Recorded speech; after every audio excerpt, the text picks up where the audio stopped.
लोग होते हैं ऐसे टाइम में भी कि वो हनुमान जी को ढूंढने के लिए निकल पड़े हैं, या अश्वत्थामा जी को ढूंढने के लिए निकल पड़े हैं, या इन 7 चिरंजीवियों में से किसी से मिलने निकल पड़े हैं, और अगर निकले भी हैं तो क्या उनका डेटा है, तो कहाँ से शुरू करते हैं, क्या करते हैं, वो कहाँ जाते हैं, क्या पहाड़ पे जाते हैं, किसी जंगल में जाते हैं, या कोई ऐसा पॉइंट है कि भाई यहाँ से शुरुआत करो, इसके बारे में कहीं कुछ लिखा गया है क्या? आपने रामायण महाभारत देखी है टीवी में, है बचपन में? हाँ जी, हाँ जी। हमको भगवान को ढूंढने नहीं जाना पड़ता है। पहले पहले जो होता था वो तो टेलीपोर्ट होते थे ना। हाँ हाँ, तो आप बैठे हैं आप एक जगह प्रकट हो तपस्या, जाते हाँ, तो आप कहीं नहीं जा रहे, आप एक ही जगह हैं वो आ रहे हैं।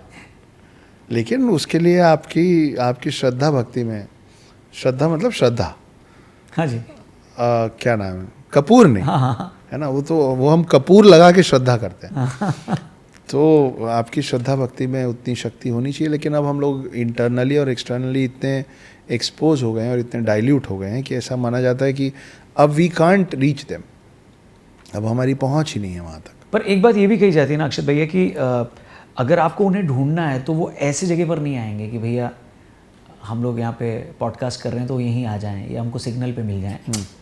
जनरली ये मान्यता होती है कि वो कहीं पहाड़ पे मिलेंगे या किसी ऐसे टेरेन में मिलेंगे जो बाकी लोगों के एक्सेस से बहुत दूर है, और तभी वो वहाँ पर आपको दर्शन भी देंगे, और वो आपकी परीक्षा भी होती है कि भैया थोड़ी मेहनत करो, मुझ तक पहुँचो, तब मैं करूँगा। और ऐसे ही महाअवतार बाबा जी के लिए भी कहा जाता है कि उनको ढूंढने के लिए बहुत लोग निकले, कि शायद हिमालय में जाएंगे और कोई ऐसा पॉइंट है वहाँ पर उनसे मिलेंगे, या वहाँ कई सारे संत हैं जो बैठे हैं हवन कर रहे हैं, यज्ञ कर रहे हैं।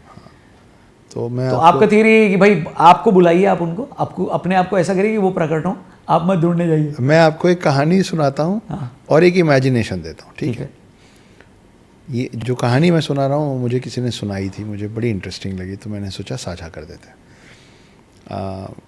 नाम नहीं लूँगा कि किसके पूर्वजों की कहानी है, ठीक है, क्योंकि वो अभी भी हैं और नामी है। अच्छा। तो एक बहुत गरीब परिवार था और वो लोग हिंदू नहीं है। अब वो आप सोचें और कमेंट बॉक्स में लोग बताएं कि ये किसकी बात हो रही है। तो बहुत ज़्यादा दरिद्रता थी, बहुत ज़्यादा गरीबी थी, तो वो परेशान थी। उस घर की फीमेल, छोटा परिवार था, 2-3-4 लोगों का। तो उनके पास में कोई हिंदू परिवार रहता था, तो पड़ोसन फ्रेंड्स। तो उसने बोला कि हमारे में तो सब भगवानों को अलग अलग पदवी दी गई हुई है, तो हमको पैसों की ज़रूरत होती है तो हम लक्ष्मी जी की पूजा करते हैं। लक्ष्मी जी आती है, फिर आशीर्वाद दे के जाती है, फिर बहुत पैसे आते हैं। तो उसको वो बात समझ में आ गई। तो बोले बताइए कैसे करते हैं पूजा। तो उन्होंने पूरा विधि विधान बता दिया, साथ में उन्होंने मंत्र बता दिया, ये पूजा करना शुरू कर दी। ये 3-4 पीढ़ी पहले की बात कर रहा हूँ मैं, है ना, मतलब वो त्रेता युग और द्वापर युग की बात नहीं हो रही है, अभी की बात हो रही है। तो वो खूब पूजा पाठ की, बहुत कई महीनों सालों तक वो लगी रही। और उनकी टूटी फूटी झोपड़ी में, बहुत ज़्यादा गरीब लोग, उनकी टूटी फूटी झोपड़ी में लक्ष्मी जी सही में आ गई और बोली कि मैं बहुत प्रसन्न हूँ, मतलब तो इस कलयुग में ऐसी भक्ति तो मैंने नहीं देखी थी, तो मैं आ गई, मांगो क्या मांगती हो। तो उसने बोला, उसको एक बैक स्टोरी, लक्ष्मी जी की बैक स्टोरी नहीं पता थी। तो उसने बोला अब जो आप आ गई ना, अब आप बस यहीं विराजे रहिएगा, आज अब इस परिवार, इस घर, इस झोपड़ी से जाना नहीं कहीं। अच्छा।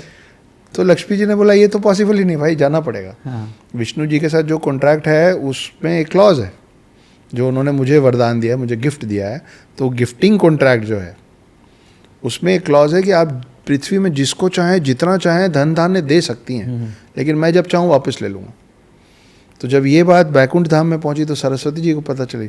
सरस्वती जी बोले हमको भी गिफ्ट चाहिए। वो भी आई, विष्णु जी बोला ये फाउल है, आपने उनको गिफ्ट दिया, मेरे को भी चाहिए।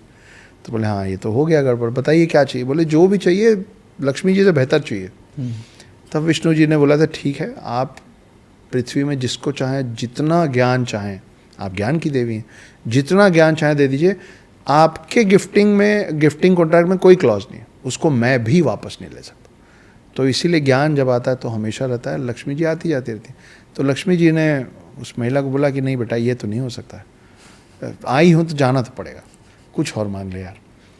तो थोड़ी देर वो लेडी सोची और बोली ठीक है मैं आपको एक गिलास पानी पिलाना चाहती हूँ अपने हाथों से। जब तक मैं पानी ला के अपने हाथों से आपको ना पिलाऊँ तब तक आप नहीं जाएंगे। अच्छा। तो बोली ठीक है। बोली मैं आती हूँ कुएं से पानी लेके। वो कुएं में जाके कूद गई, वो कभी लौटी ही नहीं, लक्ष्मी जी फंस गई। तो उस परिवार के लिए आज भी माना जाता है कि वो कितना बांट लें, कितना दे दें, कितने बड़े बड़े डील्स और प्रोजेक्ट्स छोड़ दें, उनके पास से समृद्धि ख़त्म नहीं हो सकती, नहीं होती है और आगे भी नहीं होगी, क्योंकि लक्ष्मी जी वहाँ ठहर गई। तो ये तो कहानी जो आप बोल रहे हैं ना कि हाँ, आती हैं कि हमको जाना होता है। तो ये फैमिली अभी भी है? तो आपको कहीं जाना नहीं होता। कौन से शहर में रहती है फैमिली? नहीं बताऊंगा। कैमरा बंद करो। बंद करो, मेरे को जानना है कौन है। कैमरा बंद होने के बाद में बताया आखिरी। तो अभी भी जो पैटर्न है वो तो पुराने उन्हीं लोगों का सेट है कि तुमको कहीं नहीं जाना है यार, तुम मेरी भक्ति करो, बाकी सब मैं संभाल लूँगा। तो अगर आप भक्ति में उनको याद करेंगे ना तो वो भी वही संभालेंगे, आपको कहीं नहीं जाना है। तो ये तो एक कहानी हो गई। अब मैं आपको एक इमेजिनेशन देता हूँ जी। अब तो शायद नहीं करते होंगे, पर कभी ट्रेन में मेट्रो ट्रेन में सफ़र तो किए ही होंगे। हाँ जी, हाँ जी। है ना। आप सोचिए, इमेजिन कीजिए कि आप बैठे हुए हैं मेट्रो ट्रेन में या लोकल ट्रेन में, किसी भी ट्रेन। हाँ जी। और आपको एक बुज़ुर्ग आदमी दिख रहा है जो आपके सामने बैठ के इस तरफ किसी को देख के मुस्कुरा रहा है। तो आपने देखा कि ये बुज़ुर्ग आदमी शर्ट पहना है, पेन लगा हुआ है, पेन लीक कर गया है, शर्ट ख़राब हो गई है ना, और शर्ट के बटन के बीच से उसको जनेऊ दिख रहा है, हाथ में रक्षा सूत्र बांधा हुआ है, लंबी सी दाढ़ी है, बड़े से बाल हैं, वो देख के किसी को मुस्कुरा रहा है। तो आपको लगा कि किसको देख के मुस्कुरा रहा है। तो आपने जब इधर पलट के देखा तो एक माँ के गोद में एक छोटा सा साल सवा साल का बच्चा है, वो उसको देख के, मतलब वो अपने जीवन के आखिरी पड़ाव में वो देख के मुस्कुरा रहा है एक ऐसे बच्चे को जो अपने जीवन के पहले पड़ाव में। ठीक है, बच्चा भी रेसिप्रोकेट कर रहा है, वो जैसे हम लोग बच्चों के साथ मुंह बनाते हैं ना, हाँ। तो वो भी आपने देखा दोनों चीज़ों को। आप फिलोसफिकली सोच लिए कि देखो आखिरी पड़ाव पहला पड़ाव मिल रहे हैं। अगली जगह वो ट्रेन रुकी, वो बुजुर्ग उठा और चला गया। आपको नहीं पता ना वो कौन था। क्या मालूम कि ये जो 1 सवा साल का बच्चा है ये जब 40-50 साल का हो और ऐसी किसी जगह पे बैठा हो तो भी वो बुजुर्ग शर्ट चेंज करके बैठा हो। क्या मालूम हो परशुराम हो, क्या मालूम हो कृपाचार्य हो, क्या मालूम हो वेद व्यास हो।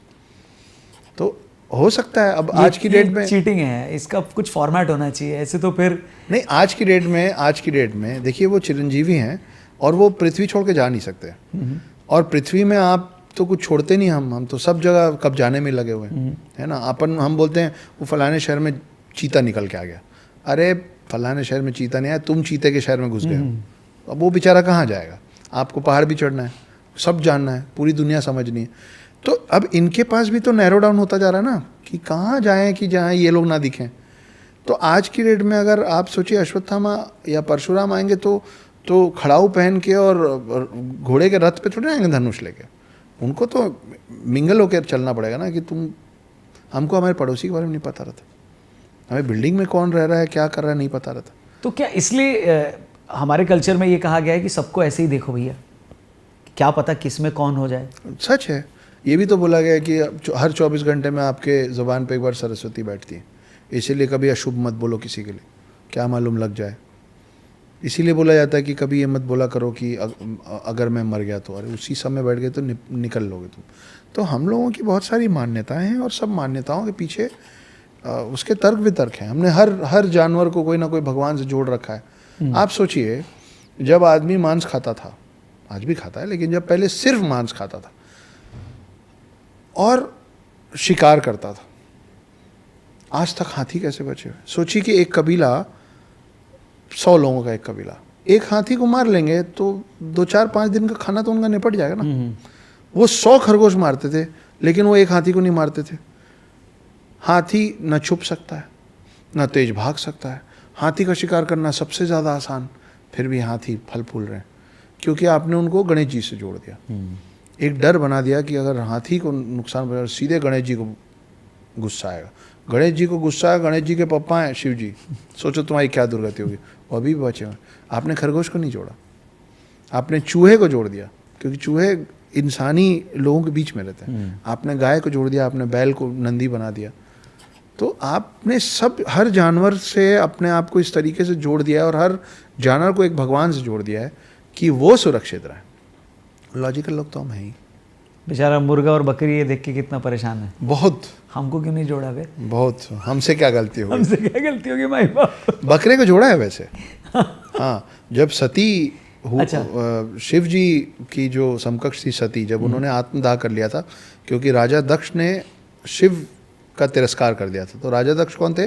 मानस पुत्र थे, मतलब ब्रह्मा जी के पुत्र थे।